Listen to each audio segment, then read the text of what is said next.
সপোনত পতি বা স্বামীক দেখা কি অৰ্থ হয়? নমস্কাৰ বন্ধু বান্ধৱীসকল, আপোনালোকক মোৰ চেনেল সপোনৰ ৰহস্যলৈ স্বাগতম জনালোঁ। বন্ধু বান্ধৱীসকল, আজি আমি এই ভিডিঅ'টিত জানিম, যদি আপুনি সপোনত নিজৰ স্বামীক দেখে তেন্তে ইয়াৰ কি অৰ্থ হয় তাৰে বিষয়ে। সপোন আমি সকলোৱে দেখোঁ, হয়নে নহয়? কিন্তু কিছুমান সপোন এনেকুৱা হয় যিটো আমাৰ মনত থাকি যায়। এনেতো আমি দেখা সপোনবোৰ পাহৰিয়ে যাওঁ আৰু সেইবোৰ সঁচাও নহয়। কিন্তু কিছুমান এনেকুৱা সপোনো আহে যিটো ভৱিষ্যতে ঘটিব লগা আছে তাৰে সংকেত দিয়ে।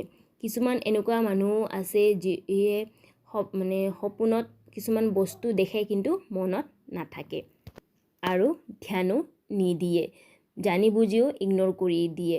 স্বপ্নৰ শাস্ত্ৰ অনুসাৰে এনেকুৱা মান্যতা আছে যে সপোনে আমাৰ ভৱিষ্যতে কি হ'ব লগা আছে তাৰে আগতীয়াকৈ আমাক সংকেত দি দিয়ে। বন্ধু বান্ধৱীসকল, সপোনত পতি বা স্বামীক দেখা শুভ অৰ্থাৎ ভাল সপোন মনা হৈছে। স্বপ্নৰ শাস্ত্ৰ অনুসাৰে যদি কোনোবা ব্যক্তি